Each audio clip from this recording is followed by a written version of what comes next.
The chairman, Senator Hawley. Thank you very much, Senator King. Thanks to all the witnesses for being here. Dr. Gleason, if I could just start with you, I just want to start with a question about Oak Ridge National Lab. Since you're here from that institution, you've worked there for more than 30 years. Is that right? 34, I think you said in your opening statement. Do you mind if I ask, do you happen to live in the area as well? I do. Here's why I'm asking. You're probably familiar with the role of Oak Ridge in the Manhattan Project, I bet. Is that fair to say? I am, yes. Could you just give us, for the benefit of those who are watching the hearing, could you just give us a thumbnail sketch of what Oak Ridge did for the country, to the extent that you know it? It doesn't need to be detailed, but just give us a synopsis, what Oak Ridge did for the country during the Manhattan Project. Yeah, I mean, Oak Ridge, was stood up in the early 40s to try to help build the nuclear material that would power the bomb. So we built the world's first continuously operating nuclear reactor called the graphite reactor, which is part of that process. The graphite reactor is no longer operational, but you can go look at it. It's a wonderful tour stop when you come to Oak Ridge. But we are very proud of our roots in the Manhattan Project, and it continues to inform our national security mission part of what we do. We do Office of Science work, we do national security work, but our roots in the Manhattan Project, one of the big areas that came out of that was our material science strength. And we have a huge pillar and strength of material science that its roots go back to that Manhattan Project and Oak Ridge's contributions. Very good. Thank you for that. I asked because Oak Ridge was such a critical part of the Manhattan Project, as you say, and the Oppenheimer movie of this last year, I think, raised awareness about what that project looked like and how it got started and the importance of Los Alamos. But really, at Oak Ridge, the government produced plutonium, and then there were other uranium processing sites around the country, including in my home state of Missouri, in St. Louis.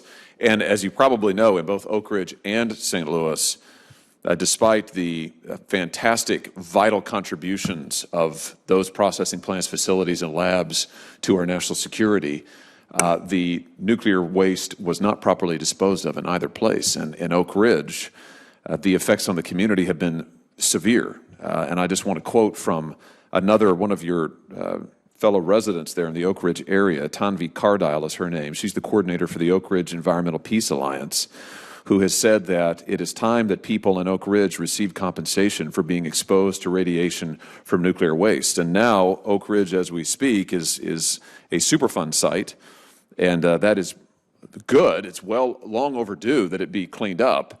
But not only should it be cleaned up, those folks, your neighbors in the area who've been exposed to nuclear radiation over the years, ought to be compensated for it, just like in the city and region of St. Louis. And I bring all of this up because this body, to its credit, passed legislation that would compensate the good folks of Oak Ridge and the St. Louis area and other similar nuclear sites and other folks who were exposed to downwind testing during the Manhattan era and the Cold War era. We passed that legislation by 69 votes. And I look across the aisle, Senator King voted for that. I appreciate that, Senator, and most of my colleagues. It was a huge vote. It's now in the House of Representatives, and having you here from Oak Ridge, considering everything Oak Ridge and the entire region there that you work at has done for this country, I couldn't let the opportunity pass to thank the good people of Oak Ridge, to thank the scientists that you work with, to thank that community, and also to call on my colleagues in the House to pass this legislation, compensate these good Americans who bore the brunt of our effort in the Second World War and the Cold War, which we won because of the effort of people at Oak Ridge and in St. Louis and in the residents who weren't themselves scientists but lived in the area and have suffered the effects of the nuclear radiation. They're proud to be Americans and to have served in this effort. They deserve compensation, however, just as they deserve to have their communities cleaned up. So thank you, Dr. Gleason, for testifying about the significance of that. Dr. Koschek, if I could just come to you in my remaining moments here, just about the dangers posed by China and AI. You highlighted in your opening statement, your written statement, the 2017 National Intelligence Law in the PRC requiring Chinese citizens and organizations to share information with state intelligence. Can you just speak to the dangers of American AI companies doing business with China, investing in Chinese AI, partnering with the Chinese businesses, whether overtly state-controlled or not? Can you speak to that a little bit? Sir, thank you for that question. I think it hits right at the heart of the argument on economic security and national security. I think American businesses doing business in the PRC. At one point, our government promoted them to do it. And that's okay. Like, that was our understanding of the PRC back then. But things have changed. And today, if a company goes and invests in China, what they are doing is inherently supporting their economy, inherently supporting an authoritarian regime.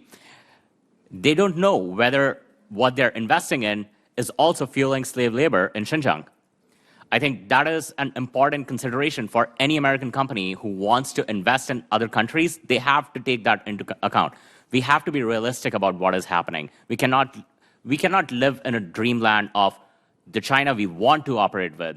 We do not control that. We control what is the China that we are operating with. I'm so glad to hear that from you, and I hope that every corporate CEO will listen and take to heart the words you just said. I asked partly because I just had the opportunity to talk with an Intel executive who was testifying at a different committee. Intel, of course, is investing billions in China and in Chinese AI in particular. And this executive argued to me, this was just 48 hours ago, argued to me that this is of great benefit to the United States.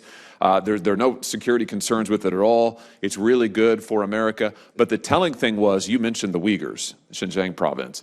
He would not condemn the persecution of the Uyghurs. And he said, well, I can't speak to that. It's unclear if there really is any forced labor in China. This, I think, is frankly the moral hazard that our companies face. If they do business in China, if they find themselves compromised by the PRC, they run the risk of supporting slave labor, of helping the Chinese AI program in a way that is materially to our detriment, but is also, frankly, just morally wrong. So thank you for your clarity on that. And I just think these companies, these so-called American companies, it's time that they actually did something for the values that we cherish as Americans. And ending slave labor ought to be at the very top of that list. And I, frankly, am sick of these companies taking billions. Intel is getting billions, $8.5 billion just approved to go to Intel under recent laws that this body has passed. And yet they're turning around and spending billions in China and won't condemn slave labor. In fact, maybe benefiting from it. And I just think that's wrong. I see my time's expired. I have a couple more questions for you, Dr. Kaushik, just about safeguarding our national labs. So I'll give those to you in as written questions. Thank you, Mr. Chairman. We might have a second round too if you can stay.